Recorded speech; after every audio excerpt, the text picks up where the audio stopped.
দেশের সব প্রতিবন্ধী বিদ্যালয়ের স্বীকৃতি ও এমপিও ভুক্তির দাবিতে 11তম দিনের মতো অবস্থান কর্মসূচি পালন করছেন শিক্ষক কর্মচারীরা। বুধবার সকালেও জাতীয় প্রেস ক্লাবের সামনে এই কর্মসূচিতে আছেন তারা।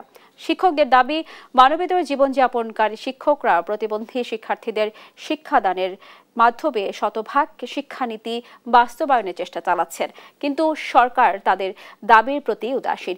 তাই অবিলম্বে সরকারকে দাবিগুলো মেনে নেওয়ার আহ্বান জানান শিক্ষকরা। এদিকে চাকরি জাতীয়করণ সহ 5 দফা দাবিতে 24তম দিনের মতো জাতীয় প্রেস ক্লাবের সামনে অবস্থান কর্মসূচি পালন করছেন স্বতন্ত্র ইবতেদায়ী মাদ্রাসা শিক্ষকরা।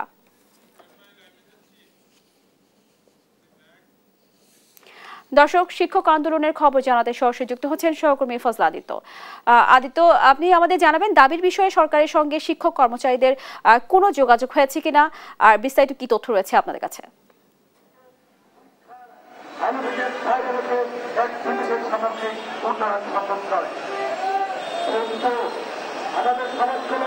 স্নেহা,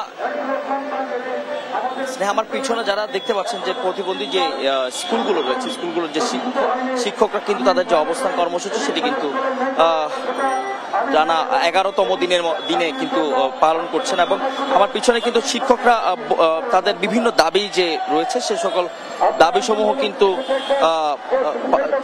জানাচ্ছেন। আমরা সকাল থেকে এখানে ছিলাম এবং বিভিন্ন শিক্ষকের সাথে কথা বলেছি। তারা যেটি বারবার দাবি জানিয়ে এসেছে যে দেশব্যাপী যে অটিস্টিক এবং প্রতিবন্ধী বিদ্যালয় সমূহ রয়েছে সেগুলোকে স্বীকৃতি ও এমপিওভুক্ত লক্ষ্যে কিন্তু শিক্ষক কর্মচারী ও অভিভাবকরা কিন্তু এখানে এসেছেন, তারা আমাদেরকে জানিয়েছেন। এবং আমরা এখন দেখছি যে ছোট পরিসরে তারা কিন্তু প্রেস ক্লাবের সামনে এই অবস্থান কর্মসূচি পালন করছেন। এবং গত 10 দিন ধরে কিন্তু তারা বিভিন্ন দাবি সমূহ নিয়ে রাজধানীর এই প্রেস ক্লাবে কিন্তু অবস্থান করেছেন। এবং পাশাপাশি এর আগেও কিন্তু 2019 সাল থেকে কিন্তু এটার যে প্রক্রিয়া সেটি কিন্তু চলছিল। এবং তার সাথেই কিন্তু যোগ রেখে কিন্তু মূলত তাদের যে দাবি সমূহগুলো মানা হয়নি, যে মানা না হওয়ার কারণে কিন্তু তাদের যে দীর্ঘদিনের যে ক্ষোভ, সেই ক্ষোভ কিন্তু আজকে কিন্তু এই যে তারা শিক্ষকরা তারা চাননি যে তারা এই প্রেস ক্লাবের সামনে